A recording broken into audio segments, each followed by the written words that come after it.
প্রথমে আমি পরিচয় করে দিই, এখানে যারা বসে আছেন। ডক্টর শুদ্ধসত্য চ্যাটার্জি, মেডিকেল কলেজের প্রাক্তনী। আমি আমার জুনিয়র, কিন্তু উনি এখন যুক্ত আছেন অ্যাপোলো হসপিটালের সাথে, মেডিসিন এবং রিউমাটোলজি বিভাগের সাথে। আমি আর নিজের পরিচয় দিচ্ছি না, আমি ডক্টর অশোক নন্দী, মেডিকেল কলেজের প্রাক্তনী। লালটু বসে আছে, এই ছবির অ্যাসিস্ট্যান্ট ডিরেক্টর। শুদ্ধ হচ্ছে এই ছবির সব কিছু, ডিরেক্টর থেকে শুরু করে সব কিছু। এই আর দুজনের কথা না বললে নয়, তিনজনের কথা, সেইগুলো আমি বলি। ফার্স্ট গল্পটা লিখেছে আমার 2 বছরের সিনিয়র ডক্টর চিন্ময় নাথ। সেইটাকে বাস্তবিক রূপ দিয়েছে শুদ্ধ সত্য। গল্পের যে মিউজিক ডিরেকশন, এই সিনেমার যে মিউজিক ডিরেকশন এবং কিছু গান লেখা, ডক্টর শিবালিক ব্যানার্জি। আবার ব্যাকগ্রাউন্ড থেকে যার মস্তিষ্ক প্রসূত এই আইডিয়া, ডক্টর অভিক ঘোষ, প্রখ্যাত ইএনটি সার্জন, কলকাতা কলেজের প্রাক্তনী, কলকাতা মেডিকেল কলেজের প্রাক্তনী এবং অ্যাপোলোর সাথে যুক্ত। আর আছে ডক্টর অনির্বাণ দলি, সেও কলকাতা মেডিকেল কলেজের প্রাক্তনী। এইটা একটা টিম ওয়ার্ক, এরা বসে করেছে। আজকে যে সিনেমাটা আপনারা দেখলেন, পুরোটাই এদের সম্মিলিত প্রচেষ্টা। বাকি আমি শুদ্ধ সত্যকে বলবো, বাকি যা তোমাদের প্রশ্ন সেটা শুদ্ধ সত্য বলবো। নমস্কার, শুভ সন্ধ্যায় বলতে পারি প্রায়। কি বলবো, মানে একটা অন্যরকম জগতে এসেছি বলে মনে হচ্ছে। স্যার ডক্টর অশোক নন্দী আমার থেকে 8 বছরের সিনিয়র, তবে আমরা সবাই মেডিকেল কলেজে দাদাই বলি। আমরা আমাদের মধ্যে দাদা ভাইয়ের সম্পর্কই চলে আসছে দীর্ঘদিন ধরে। ইভেন অনেক সিনিয়র যারা, তাদেরকেও আমরা দাদা বলে ডাকি, আবার না বললে তারা রেগেও যান যে কেন স্যার বললি, কেন দাদা বললি না। হ্যাঁ, ইভেন আমাদের যারা প্রফেসর হয়তো পড়াচ্ছেন, তাদেরকে স্যার বলেন না।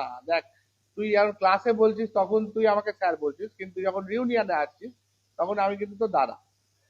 তো এরকম একটা সম্পর্ক আমাদের মধ্যে রয়েছে।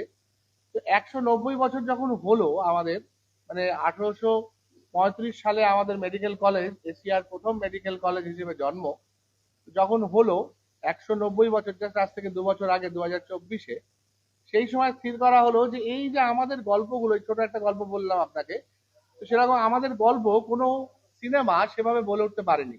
আমরা অনেক সিনেমায় দেখেছি, মেডিকেল কলেজকেও দেখেছি, মেডিকেল প্রফেশনকেও দেখেছি।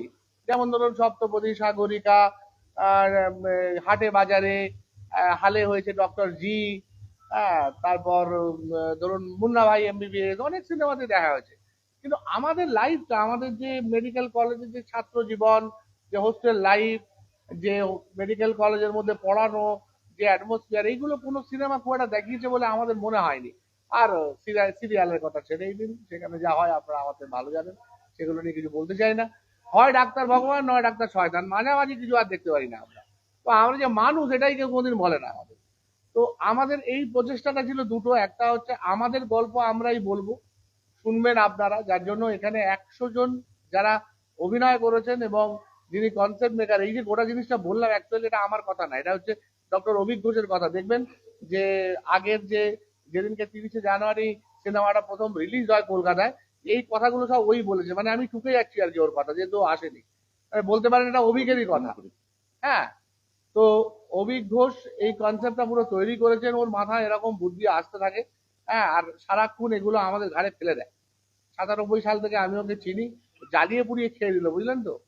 মানে এত দুষ্টু ছেলে, আর সারাক্ষণ একটা করে কাজ ধরিয়ে দেয়, এবং এমন ভাবে ধরিয়ে দেয় যেগুলো না শেষ করে পারা যায় না। মানে বলতে পারেন ও আমাকে দিয়ে কাজটা করিয়ে নিয়েছে। কিভাবে করেছে সেটা অশোক স্যার ভালো করে জানেন, তার জন্য মনে হয় গোটা একটা 2-4 ঘন্টা সময় লাগবে সেটা এক্সপ্লেন করতে আর কি। ছোটভাবে বলছি আর কি, যে আমরা হচ্ছে সব সেনাপতি, ও হচ্ছে আমাদেরকে করিয়ে নিয়েছে কাজগুলো। তো এই জায়গায় দাঁড়িয়ে আমরা প্রায় 100 জনের বেশি ডাক্তার মিলে এই কাজটা করেছি। কিছু মানুষ না থাকলে এটা হতো না, সেগুলো অশোক স্যার বলেছেন। আর সিনেমার বাইরে দু চারজনের কথা বলি, যেমন লালটু হচ্ছে অ্যাসিস্ট্যান্ট ডিরেক্টর কাম এই সিনেমায় একটা অভিনয় করেছে, বলা যায় একমাত্র নন মেডিকেল অভিনেতা।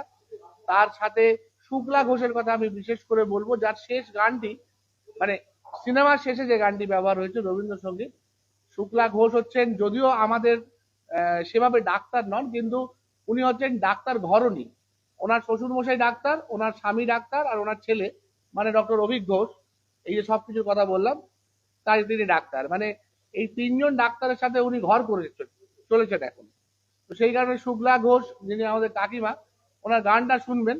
আর বলবো দেবের কথা, ফিউশন স্টুডিওর দেবের কথা, যে মিক্সিংটা করেছে বাপ্পাদিত্য শুভ্র বলে একজন, একটুখানি আমার লেখা যে গানটা সিগারেটের ছেঁকা সেটাতে একটু সুর দিয়েছেন, আর বাকি মিউজিক ডিরেক্টর শিবালিকের কথা।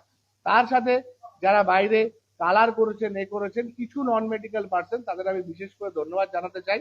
আর আমাদের কথা কি বলবো, আমাদের সবাই বিনা পারিশ্রমিকে করেছে, এবং সেই কাজটা আপনাদের যদি ভালো লাগে এটা আমাদের কাছে বিরাট প্রাপ্তি।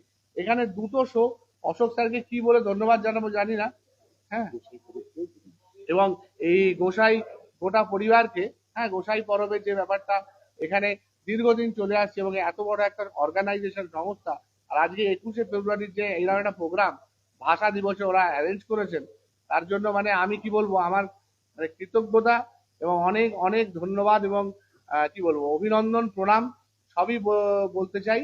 এবং অশোক স্যারকে এই উদ্যোগের জন্য আমি অনেক অনেক ধন্যবাদ বলতে চাই। এই সিনেমায় 6টি গান আছে, এই 6টি গানের মধ্যে 3টি তৈরি করেছেন শিবালিক ব্যানার্জি, ওনার কথা এবং গায়কী। আর 2টি রবীন্দ্রসঙ্গীত আছে, একটি পুরানো দিনের কথা আর একটি টপ্পা আঙ্গিকে, আর একটি আছে মেডিকেল কলেজের থিম সং, যেটি লিখেছেন নয়নমণি এবং রামপ্রসাদ মন্ডল, যিনি সিনেমাতেও একটু ছোট একটি রোলে অভিনয় করেছেন স্যার। এই 6টি গান এই ছবিতে রয়েছে। মূলত কি এখানে ডাক্তাররা কিভাবে হোস্টেল লাইফ কাটায় তার বিবরণ? না না, সবকিছুই হোস্টেল লাইফও যেরকম আছে সেই রকম রয়েছে, যে বড় বয়সকালেও যে তাদের কিরকম অবস্থা হয়।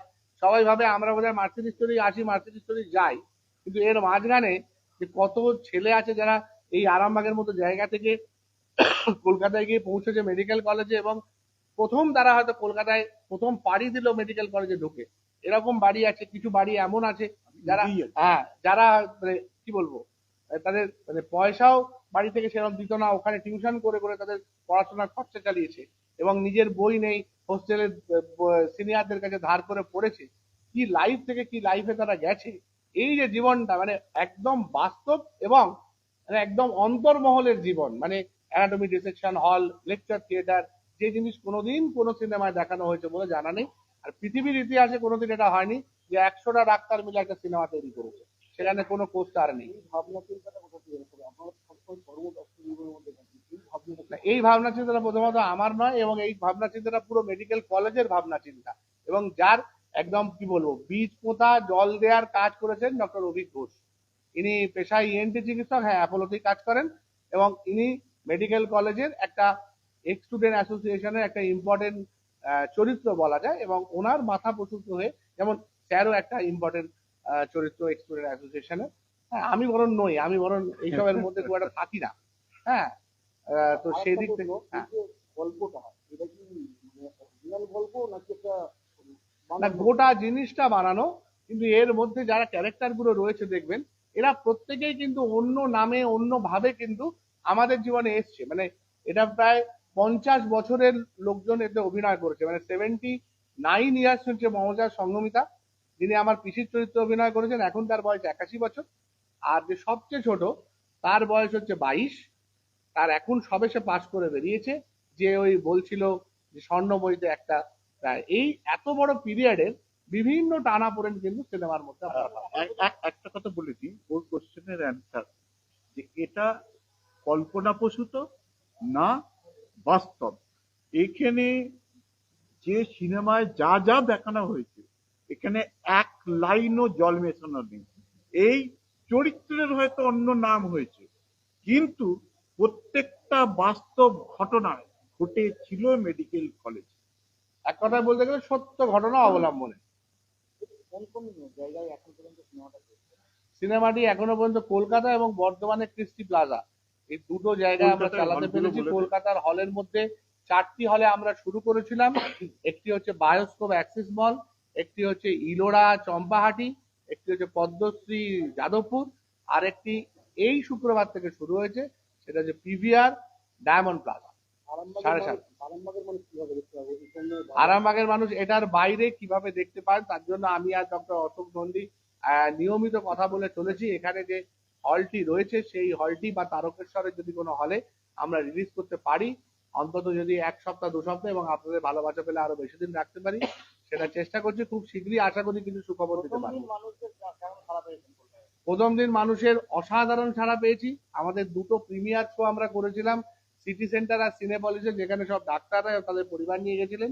তার বাইরে এই যে 4টি হল বললাম, সেই 4টি হলে তার পরবর্তী শনি রবি হাউসফুল ছিল, এবং শুক্রবারও উইকডেজেও যথেষ্ট পরিমাণে লোক এসেছিল সেই হলগুলোতে, কারণ বায়োস্কোপ তো ফুল ছিল।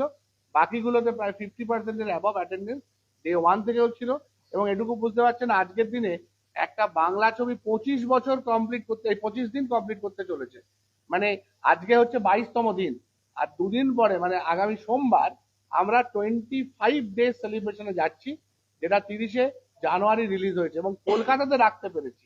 এটাতে বুঝতে পারছেন যে কতটা মানুষ সাড়া দিয়েছেন আমাদের আবেগের সাথে।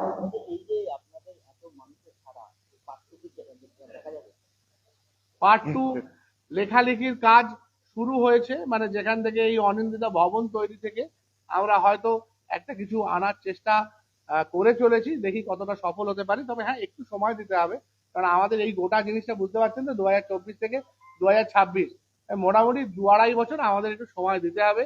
আর যদি আপনাদের আশীর্বাদ এইভাবেই চলতে থাকে, সেটা হয়তো কমে 1 বছরও হতে পারে। আপনি অভিনয় করেছেন হিরো বলা চলে, তার যে উনি আসল ব্যক্তি সেটা কি মানুষ জানতে পারবে কখনো? হ্যাঁ, জানতে পারতে পারেন। আমি এটুকু বলতে পারি, এই যে 100 জন ডাক্তার বলছি, এই ডাক্তারের মধ্যে ডক্টর প্রসূন আছেন, কিন্তু অন্য নামে, অন্য বেশে, অন্য রোলে উনি অভিনয় করছেন। এইটুকু বলবো। দেখা যাক দেখা যাক। আমাদের তো সেরকম থ্রিলিং বা সাসপেন্স নেই। যদি মনে করেন তাহলে এটাই হয়তো একটা সাসপেন্স আসবে। ধন্যবাদ ধন্যবাদ। নিউ নূর সোফা সেন্টার, এখানে সমস্ত রকম সোফা পাইকারি ও রিটেলে বিক্রয় করা হয়। সমস্ত সোফা নিজস্ব কারখানায় তৈরি করা হয়। প্রোপাইটার হানিফ হোসেন খাঁ ও রুহুল হোসেন খাঁ, বড়ডোঙ্গল হাটতলা সিনেমা হলের সন্নিকটে, হুগলি। যোগাযোগ 7797170093 এবং 9382003105।